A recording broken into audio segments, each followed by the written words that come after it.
Hi guys, welcome back to Botanical Woman. I'm Christine. You are witnessing a new adventure. This is something that I've been thinking about for over a year now.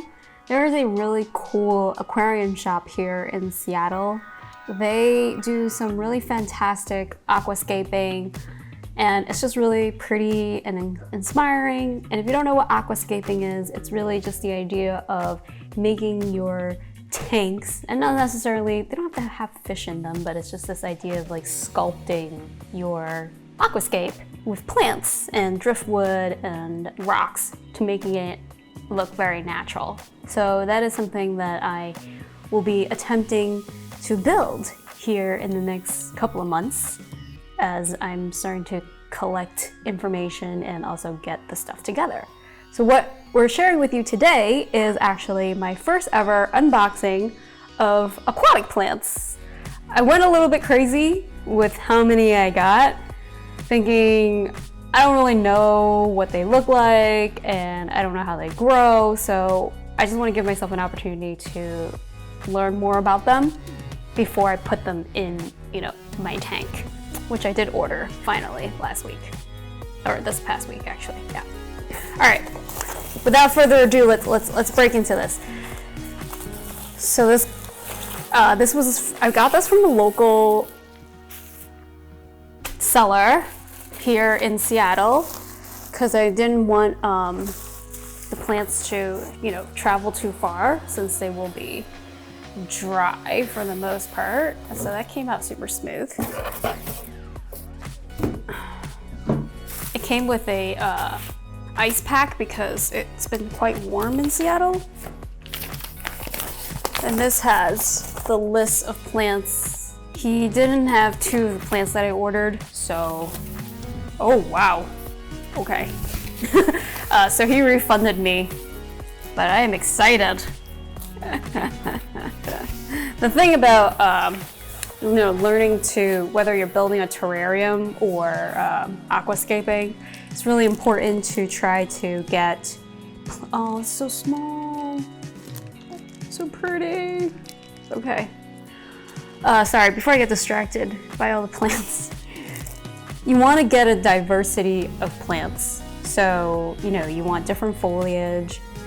You really want, if you ever watch Serpent Design build his terrariums, he incorporates a lot of different types of plants to really increase the texture, basically, in your tank or terrarium.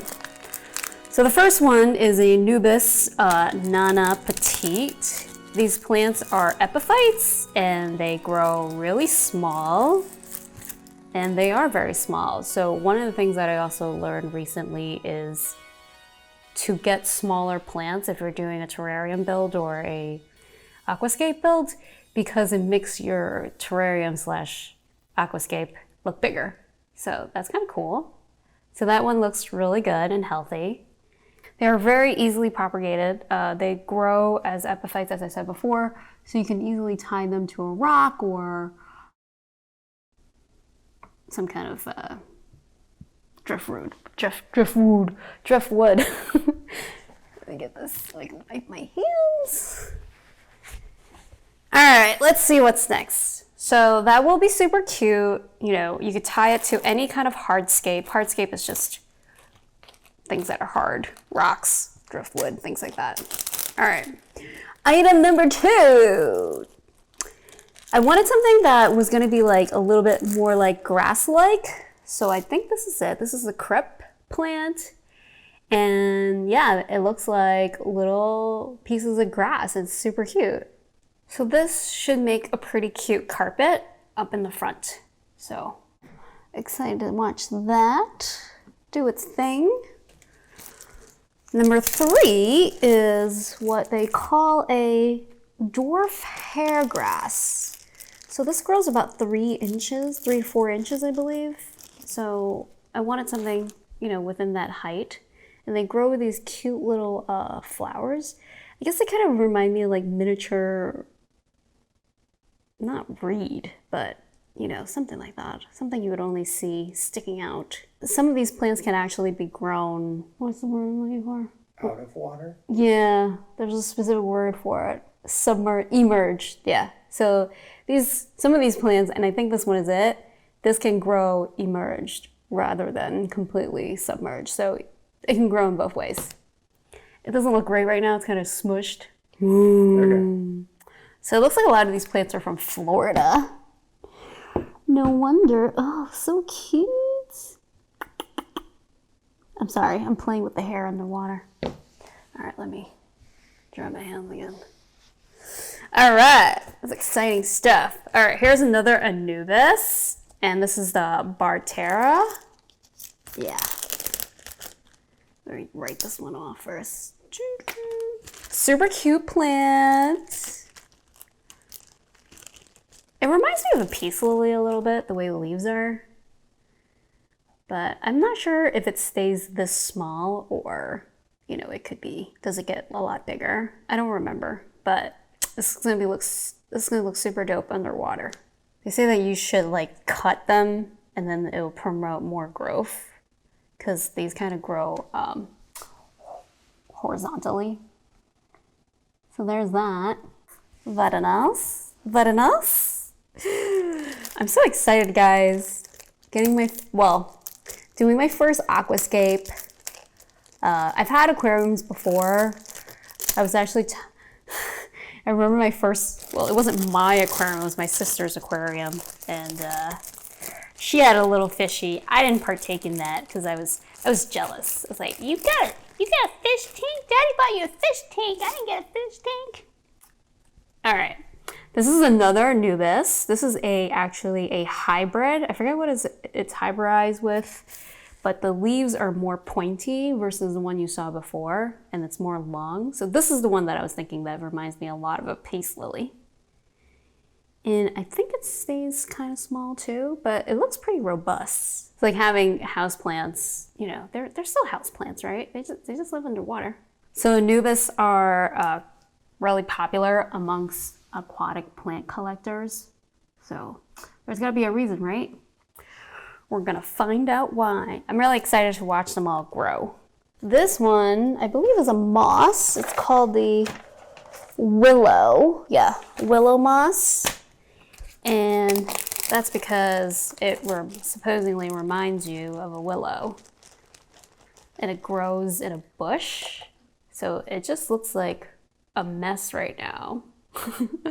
But I'm sure the shape will change once we put it into the tank. Ooh, got a free snail. Wonder if it's alive. Wonder if there's anything in there. Is there anything in there? Hello? Doesn't look like anybody's home. Okay. In it goes. Ooh. Try to fluff it up.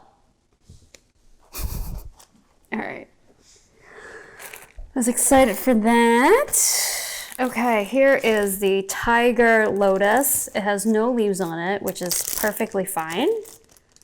It will grow new leaves. It already started growing some. There's no roots, which is also fine. And this actually is a really nice, has red, the leaves are red, and it has a natural variegation. It will flower if you give it enough light.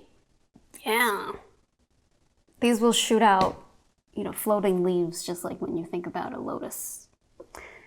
I think years ago, I also wanted to create myself like just like a miniature pond and wanted to grow some lotus, but never did it. So now I am. All right, here we go. The famous moss ball. It's the smallest, cutest thing ever. I figured I'd just get one. I know they're really slow growing, but it'd be nice to have some bouncing around in the tank. If I wanted to, I think I could split it up and make it into little smaller balls. Looks like a little fuzzy rascal. Yeah, you're supposed to roll these around. We'll see what happens. Maybe the fish will do it for me. I am planning to get some fish. I'm not gonna do it right away. I'm going to set up my tank and all the aquascaping first. These are some pretty common floating plants. Their name is Salvinia minia. And they looked hairy looking. Ooh. They are invasive, so don't flush them down the toilet. I don't know how. Ooh, they got a little unhappy. Ooh, of course I got some duckweed. I was watching this other channel. I don't know how much of this is gonna survive, but we'll see. We'll see. We'll just put it in there. Anyway, one YouTuber who's a aquascapist, I guess you can call him. He was calling duckweed herpes of the tank. Yeah, now I can't stop thinking about herpes of the sea. All right, so there's that one. Very good. Let's look. I'm gonna open this one. This one looks really cool. This is actually way bigger than I really want it to be, but I still wanted to get it because it looked really dope. I really like seaweed. I really like the way it looks. And this definitely looks like some seaweed. I don't remember. Most of these plants are from tropical places, so they have to be kept in warm water. Just like the fish that I'll be getting. Looks so cool. Look at it. It's transparent. And it's got wafer textures. Really cool. Yeah, I'm not sure. I think this is gonna fit in my tank. I got a 36 gallon. And I can go all about how I decided that in another video, but it took me a long time. Many nights burning the midnight oil to figure it out. All right, the next bag of goodies. This one is the Madagascar lace plant, which is super dope looking. I really, really wanted this. I was really excited that they had this and it's local. I really hope it survives. It looks so cool.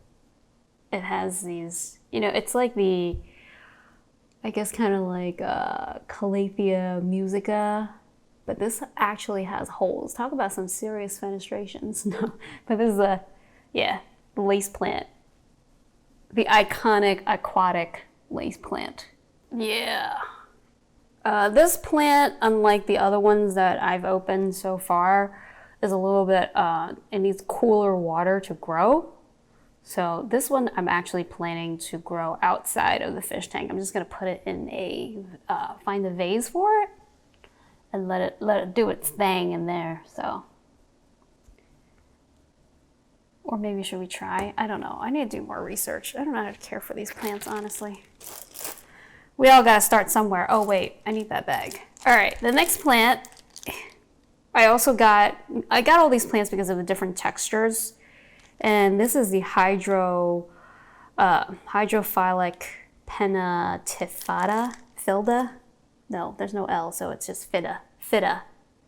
So it grows quite tall and roots pretty easily. That's why it has no roots on it right now. And you just stick it in the substrate and it will do its thing. So, looking pretty beat up right now. Maybe you guys can just look at this piece, because that gives you a pretty good idea. They call these stem plants in the aquatic world. Let's open this bad boy. I have no idea what this is. This is Aponogeton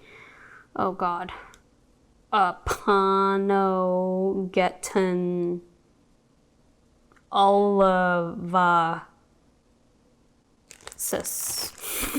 We'll end with that. some Latin thing. Yeah, it's a bulb plant, I believe. Yeah, a bulb plant. I don't actually remember this one because the name is just so simple to read. Of course, I'm gonna remember. Oh, it has flowers. This beast. It's a beast. Yeah, you have to like bend it in here. I'm not sure. Oh, it's long. It's long. Oh yeah. Yeah, I got really beat up. So maybe it's like better off just to cut it all back. Oh, I remember this one. It's supposed to be wavy. Yeah, the leaves are supposed to be wavy. I think I might, because it's like so destroyed, I might just cut it, the whole thing back and let it push out new leaves. It's just going in. We're just going in. It all needs maintenance, you know? All right, what is in this bag? Oh, there's two things. I think one of them he gave it to me for free. Okay, so the first one is the Pennywort, which is really common as an aquatic plant. It's quite cool. I like it. I've seen it before. There's these things called, the Japanese created it. It's basically a aquascape that you put on your desktop. This is completely rotted. Okay, yeah, so we're gonna have to do some TLC with the stuff, but it should grow like weed, honestly. The heat melted it because it was traveling in the box for a few days, but it's really cool. It floats up, and then it has these, you know, nice big padded leaves. All right, we're down to the last sheet. Okay, so this is the, oh boy, the Dwarf Sagittaria.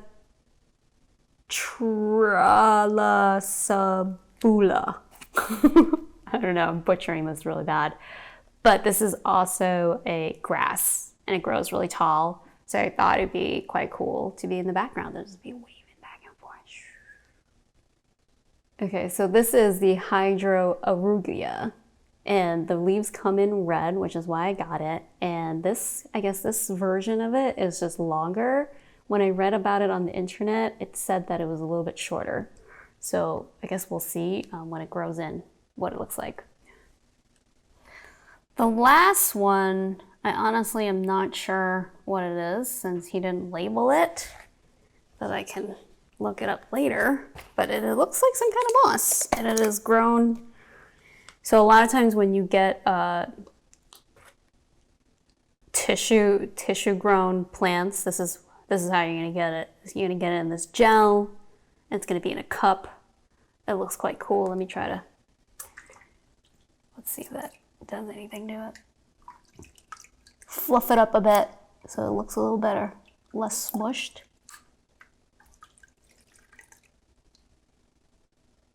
You can't really see still. Oh well. Yeah, the leaves are really, really small. This should add some nice texture to the tank.